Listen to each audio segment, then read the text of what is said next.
Tervetuloa tähän lokakuun 2023 tarot-tulkintavideoon. Ja tässähän otetaan siis selvää, että mitä lokakuu tuo sinulle tullessaan, mitkä ovat lokakuun teemoja. Ja tietenkin mukana tulee aina tulkintaan sopiva kristallivinkki. Ja tässä on nyt tällainen ihanan syksyinen luontopöytä. Ja sinun tehtävänäsi on taas valita tästä yksi kortti. Ja jokaisen kortin päällä on yksi tällainen syksyn lehti. On oranssi lehti, keltainen lehti ja punainen lehti. Ja nyt kuuntelet itseäsi, intuitiotasi. Mikä lehti vetää sinua nyt puoleensa? Mikä lehti kutsuu sinua?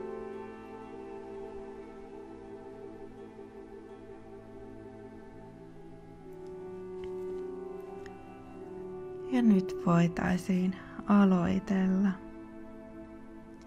Eli ensimmäinen kortti, oranssi lehti.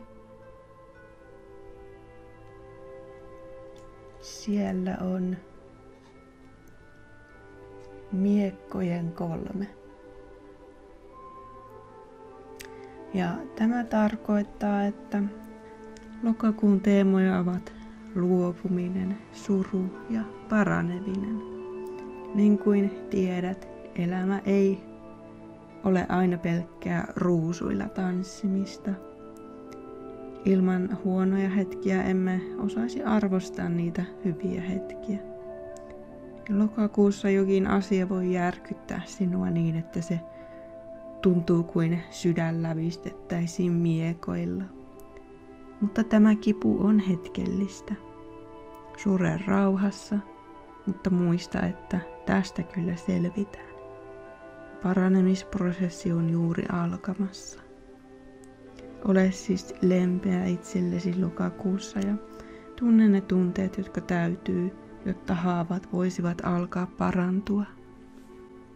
Ja tähän kristallivinkiksi tunteiden, rakkauden kivi ruusukvartsi. Ruusukvartsi on lohduttava kumppani lokakuulle.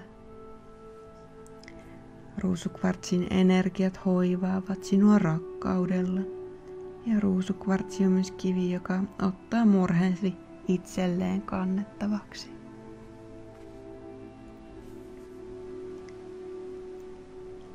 Siirrytäänpä sitten toiseen keskimmäiseen korttiin, keltaiseen lehteen. Ja siellä on miekkojen 8. Ja lokakuun teemoja ovat jumitila ja valon löytäminen. Etenevä syksy ja lisääntyvä pimeys vaikuttavat olosi ja mieleesi. Syksy on haikeaa aikaa, mutta muista, että siinä on myös paljon kauneutta. Lokakuussa voit tuntea olevasi kuin jumissa, kuin kulkisit sumussa.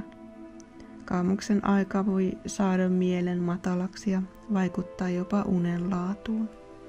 Nyt olisi aika kunnon piristysruiskeille. Etsi itsellesi jotain mielekästä tekemistä, johon tarttua. Anna itsesi innostua siitä ihan täysillä. Syksyn pimeyskään ei tunnu silloin enää niin pahalta. Ja kristallivinkkinä. Lokakuun ehdoton kristallikaveri on valovoimainen sitriini. Tämä auringon piristävää energiaa värähtelevä kivi antaa sinulle tarvitsemaasi voimaa kaamoksen aikaan.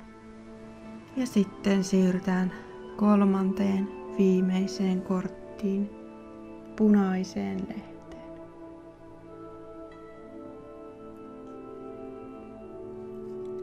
Siellä on maljojen 2.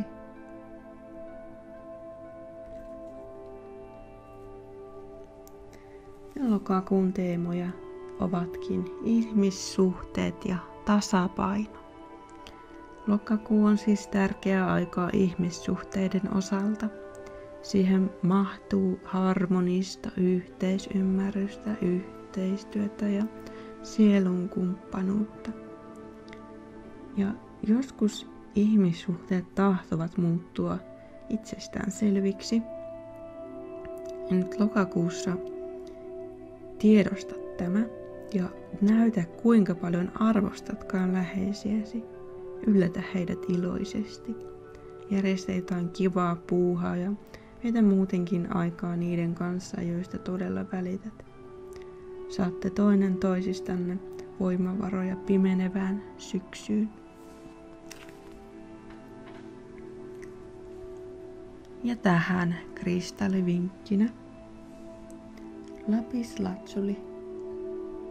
Lapislaatsuli auttaa ylläpitämään ja syventämään tärkeitä ihmissuhteita. Se auttaa näyttämään tunteesi ja oman totuutesi niin, että tasapaino kuitenkin säilyy.